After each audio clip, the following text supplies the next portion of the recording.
Hello everyone, welcome to my eco classes. I am Divyanshu Sharma. आज की video में अपन कवर करेंगे ऑब्जेक्टिव ऑफ मॉनेटरी पॉलिसी। इससे पहले वाली वीडियो में अपन ने मॉनेटरी पॉलिसी का इंट्रोडक्शन कवर किया था। अगर आपने वो वाली वीडियो नहीं देखी हो तो आप आई कार्ड पे जाके चेकआउट कर लेना, आपको वो वीडियो वहाँ पे मिल जाएगी। तो स्टार्ट करते हैं आज की वीडियो को।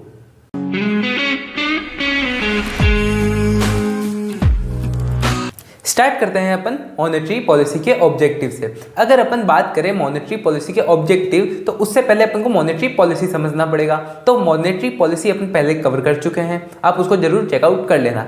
और उसके अंदर का ऐसे इंट्रोडक्शन में छोटा सा यहाँ पे दे देता हूँ ताकि आज जो सीधा यहाँ पे आए हैं उनको भी थोड़ा बहुत समझ में आ जाए, फिर आप वो वाली वीडियो जाके भी चेकआउट कर सकते हैं।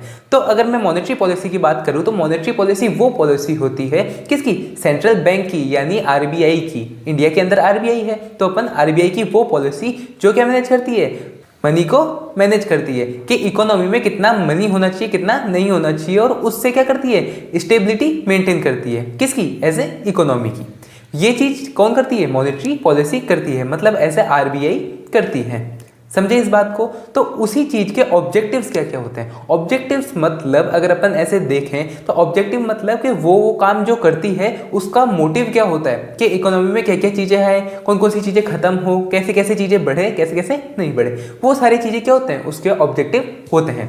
तो अगर अपन बात कर रहे हैं आज ऑब्जेक्टिव्स की, तो ऑब्जेक्टिव्स को अपन दो चीजों में बांटेंगे जो अपने टाइप्स देखे थे मॉनेटरी पॉलिसी के। एक था कॉन्ट्रैक्शनरी और एक था एक्सपांशनरी। ठीक है, ये दो अपन ने देखे थे इसके टाइप्स, मॉनेटरी पॉलिसी के टाइप्स देखे थे ये दो। तो इन दोनों के बेसिस पे अपन बांटेंगे किसको? ऑब्जेक्टिव्स ऑफ मॉनेटरी पॉलिसी को। समझे इस बात को? तो अगर अपन बात कर रहे हैं ऑब्जेक्टिव्स की तो सबसे पहला पॉइंट आ जाता है इसके अंदर रेगुलेशंस ऑफ मनी सप्लाई, यानी मनी सप्लाई को रेगुलेट करना। इसको ऐसे देखना कि मनी मार्केट में मनी सप्लाई कितना है, कितना नहीं है, कितना होना चाहिए और कितना कम होना चाहिए। अगर ज़्यादा हो तो कम करना, कम हो तो ज़्यादा करना। ठीक है।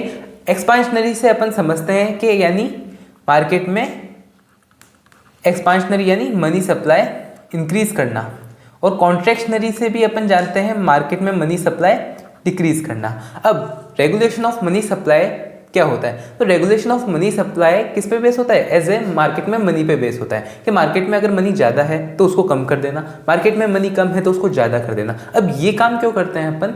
ये काम अपन इसलिए करते हैं कि जैसे देखो, अगर मार्केट में मनी ज़्यादा होगा तो अपन सीधा जानते हैं अगर मनी सप्लाई ज़्यादा होगा मार्केट में तो वो क्या कॉज करता है? इन्फ्लेशन कॉज करता है। और इन्फ्लेशन एक तरह से अच्छा है इकोनॉमी के लिए, बट अगर वो लिमिटेड हो यानी क्रीपिंग इन्फ्लेशन हो तो ठीक है, बट एज लॉन्ग रन में अगर बहुत ज़्यादा इन्फ्लेशन हो रहा है, जैसे अभी श्रीलंका में आया था थोड़े टाइम पहले, वो क्या कहलाता है? हाइपर इन्फ्लेशन कहलाता है। तो वो क्या होता है, किसी भी इकोनॉमी के लिए बहुत बुरी सिचुएशन होती है।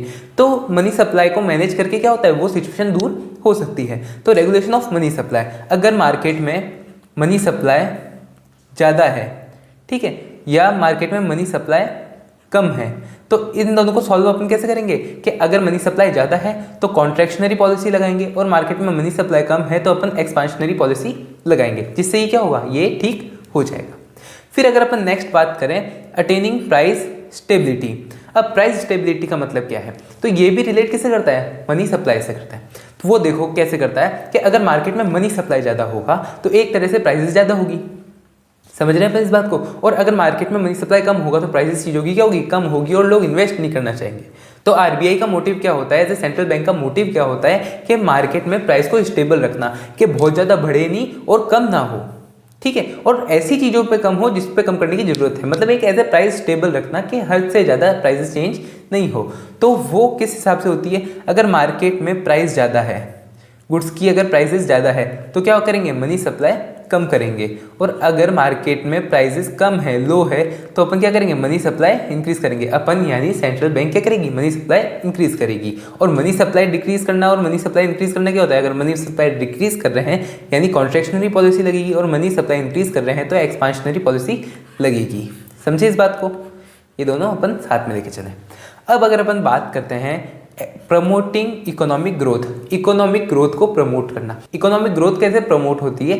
इकोनॉमिक ग्रोथ ऐसे प्रमोट होती है कि धीरे धीरे मार्केट में मनी सप्लाई बढ़ाना, जिससे क्या हो, हाइपर इन्फ्लेशन ना आए, एक सीधा सीधा क्रीपिंग इन्फ्लेशन चले और उससे क्या हो, ऐसे अनएम्प्लॉयमेंट दूर हो, ठीक है, और इकोनॉमिक ग्रोथ हो, मतलब इकोनॉमी थोड़ी ग्रोथ होने लगे, जीडीपी बढ़े, ये सारी चीज़ें हो। तो उसके हिसाब से क्या करना कि ऐसे ऐसे टाइम पे चीज़ों को मैनेज करना, जो चीज़ें जरूरी है कि टाइम टू टाइम अगर मनी सप्लाई बढ़ाने की जरूरत है तो वो करना, कम करने की जरूरत है तो वो करना। तो मेन ऑब्जेक्टिव क्या है किसका? मॉनेटरी पॉलिसी का, कि इकोनॉमिक ग्रोथ को मेंटेन करे और इकोनॉमिक ग्रोथ बढ़ाए।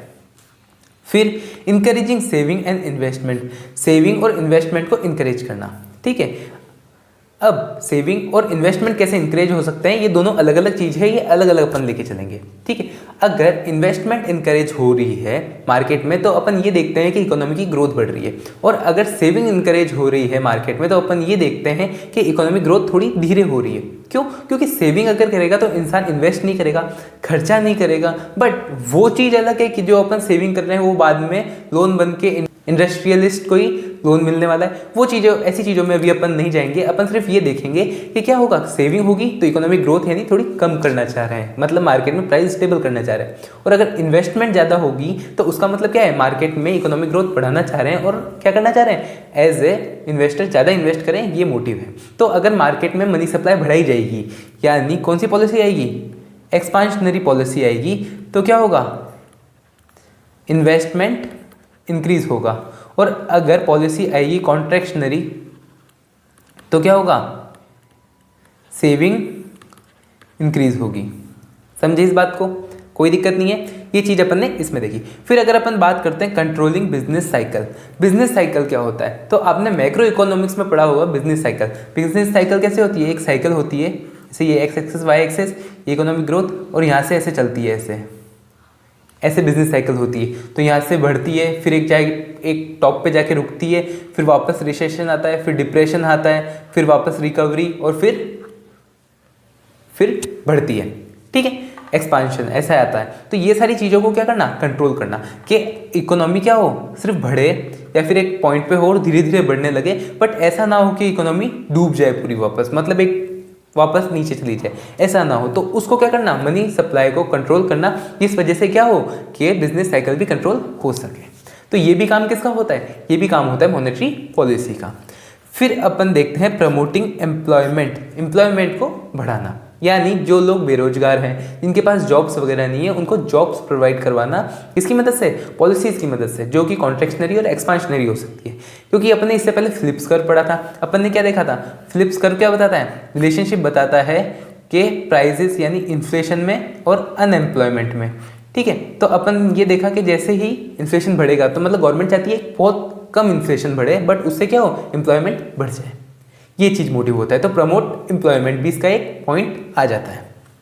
तो मनी सप्लाई बढ़ेगी, इंक्रीज होगी, तो एम्प्लॉयमेंट भी इंक्रीज होगा। समझे? अब अपन चलते हैं promoting export and substituting import. अब एक्सपोर्ट को प्रमोट करना, यानी अपने जहाँ पे जो इंडिया में जो चीज़ें बन रही है, अपनी कंट्री में जो चीज़ें बन रही है, उसको एक्सपोर्ट ज़्यादा करना। एक्सपोर्ट ज़्यादा करेंगे तो अपन को फॉरेन करेंसीज ज़्यादा मिलेगी और वो एज ए अपनी इकोनॉमी के लिए हित में होगा, यानी एज ए फायदेमंद होगा, ठीक है। और इम्पोर्ट कम करना, यानी सब्सटीट्यूटिंग इंपोर्ट करना, मतलब एक तरह से इंपोर्ट कम हुआ और जो भी अपन चीज़ें इंपोर्ट कर रहे हैं उसको सब्सटीट्यूट कर देना, कि मतलब अपन ऐसी चीज़ें खरीदें जो अपने इंडिया में मिल रही है, अपनी इकोनॉमी में मिल रही है, और बाहर से चीज़ें कम लें। तो वो चीज़ क्या होती है, सब्सटीट्यूटिंग इंपोर्ट होता है। तो उसका मोटिव ये होता है कि अगर अपन वो चीज़ करेंगे तो उससे क्या होगा कि अपना फॉरेन अकाउंट जो है, अपनी फॉरेन करेंसीज जो है वो बाहर नहीं जाएगी, बाहर नहीं जाएगी, तो ऐसे उससे अपने ही काम में आएगी, और अपने ही काम में आएगी तो मतलब इकोनॉमिक ग्रोथ होगी। तो ये भी इसका क्या होता है, एक ऑब्जेक्टिव होता है, किसका, मॉनेटरी पॉलिसी का।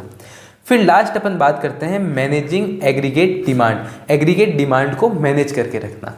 मैनेज करना मतलब अगर डिमांड ज़्यादा हो रही है मार्केट में, कि यानी अगर डिमांड हाई है, तो डिमांड हाई है उसके लिए क्या करना, मनी सप्लाई कम कर देना। और मनी सप्लाई कम करना मतलब कॉन्ट्रैक्शनरी पॉलिसी ले आना। तो मनी सप्लाई कम कर देंगे, लोगों के पास ज़्यादा पैसा नहीं होगा, तो एग्रीगेट डिमांड क्या रहेगी, कंट्रोल में रहेगी। और इसका ही वाइस वर्सा, अगर डिमांड कम है लोगों की, लोग डिमांड नहीं करना चाह रहे, तो मनी सप्लाई क्या करना, इंक्रीज कर देना, यानी एक्सपांशनरी पॉलिसी लाना, जिससे क्या होगा, लोगों की डिमांड बढ़ जाएगी क्योंकि लोगों के हाथ में पैसा ज़्यादा आ जाएगा।